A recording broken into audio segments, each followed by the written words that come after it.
कि इस हवेली में खजाना दबा हुआ है, लेकिन इस खजाने का पता केवल उसी मुस्लिम परिवार को था जिनकी ये थी, और वे 1947 में चले गए। दोस्तों, मुनक गांव में हम हैं इस समय, और 1947 से पुरानी एक हवेली के सामने खड़े हैं। ये आप देखिए, उसी समय की यूं इसकी ईंटें आज भी हैं, मिट्टी की गारा से चिनाई है।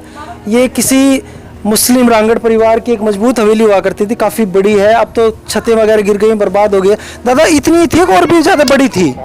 सारी था ये जो की थी, दोनों खाने का। हाँ, नहीं अंदर बताओ, अंदर जैसे वो घर है, सारे मकान था इसके में, और भी आगे तक भी थी। हाँ, मकान था जितने में थे, मकान थे एक घर का। दादा, नाम ध्यान हो उसका? मुसलमान का ध्यान नहीं। और एक खास बात दादाजी ने बताई कि ये वो मुसलमान परिवार की रांगड़ की हवेली थी। 47 में ये पाकिस्तान चले गए। 47 के कुछ साल बाद ये लोग वापिस आए। फिर तब तक ये किसी एक सरदार को ये जगह सिख को अलॉट हो गई थी। फिर उन्होंने उस सिख परिवार के पास वह मुस्लिम परिवार गया। तो दादाजी ने एक खास बात बताई। दादाजी ऐसा बताते हैं ना कि वो मुसलमान परिवार जिसकी ये थी, वो एक दो साल बाद वापस आया। 10 साल बाद आया। हाँ, लेकिन आया। हाँ, और उसने जो सिख जो इसमें रह रहे थे उनको कहा कि भाई इस घर में ऐसे खजाना तो रहा है, हम काट लेंगे, आधा दे देंगे। हाँ, कौन काट दिया।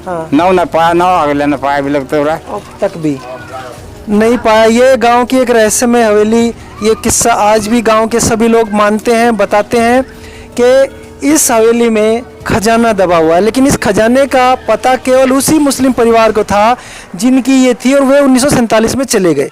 जब वे वापस आए ये खजाने की बात करने उनसे, तो उन्होंने जो इसमें रह रहे थे उन्होंने मना कर दिया, और इसको पूरी को खोद के देखा खुद ही कि नहीं, हम तुम्हें नहीं देंगे। लेकिन आश्चर्य देखे, उन्हें वो कभी मिला नहीं। दादा, मिला नहीं ना? अब तक भी नहीं मिला नहीं। और वो तलाश आज भी जारी है। और उसने भी कह दिया था तो 15 दिन हमने। अच्छा, ये भी चैलेंज दे गया था। और ये भी कह दिया था कि जाओ खुद कोशिश कर लेना, तुम्हें मिलेगा भी नहीं, और वही हुआ। तो दादा, उसके बाद कितनी बार बिक लिए? ये तो के फिर बिकी, तो फिर उसने उस सरदार ने किसी और को बेच दी थी। कौन से ले रखे भैया? बिकी नहीं, उन्हीं सरदार सिखों के पास ही है। तो ये बताया गांव वालों ने कि उन्हीं के पास है, बेची नहीं है। लेकिन अब वे यहाँ नहीं रहते। कहाँ रहे? कहीं और? करनाल। ये लोग करनाल रहते हैं। इसके जो सिख परिवार के जिसको ये हवेली मिली थी, ये करनाल शिफ्ट हो गए हैं, और इनकी खेती वगैरह तो हो गई गांव में, लेकिन बस रहते करनाल।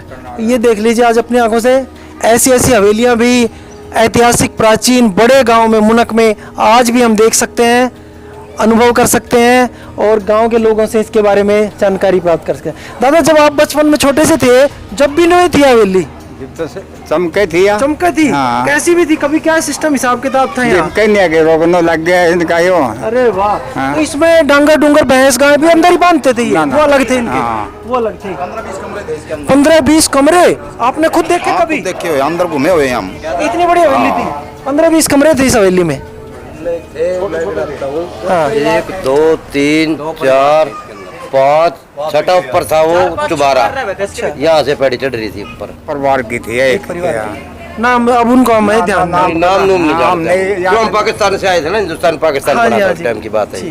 ये ऐसे है। आप कौन सी जगह से आए थे? हम वहाँ लालपुर से आए थे ना। लालपुर से आए थे आप सब लोग? तो ऐसा हो सकता है ये लोग भी लालपुर ही गए होंगे ना? ये नहीं पता कहाँ से जरूरी नहीं है। ऐसे नहीं है, रेलगाड़ी के अंदर आए ना जिस टाइम हिंदुस्तान पाकिस्तान बना, तो उस टाइम यहाँ फिर ठाकर सरपंच होया करता था। अच्छा। गरुंडे से लेके आया था हमारे को। अच्छा। ये गांव उजड़ गया था, मुसलमान गाँव था ये। हाँ, खाली हो गया था, टूट गया था। मुनक बताते हैं बहुत बड़ा ठाड़ा गांव था ना जी उनका। तकड़ा था ये। उनका हिसाब किताब बड़ा मजबूत था, तकड़ा था। पैसे से भी, लट से भी, हर तरीके से, हर चीज। गुंडे थे एक तरीके के, बदमाश थे, बदमाश ठाड़ा माना जाता था। कुछ दिन पहले बल्कि ऐसे ही बताते हैं कि जी 52 गाँव भी पे भी भारी पड़ गए थे। ये टूटा नहीं था ये? बिल्कुल ठीक है। 3 बार भी बिल्कुल। ये नहीं टूटा, ये भी नहीं टूटे थे। जलमाना और बांसा ये भी एक पास में रांगड़ों के मजबूत गांव हैं। और ये बताया कुछ लोगों ने यहाँ के हमारे जो ये मुनक गांव के इस हवेली का और इससे जुड़ा हुआ कुछ इतिहास। धन्यवाद सर। आगे क्या दिखाओगे दादा?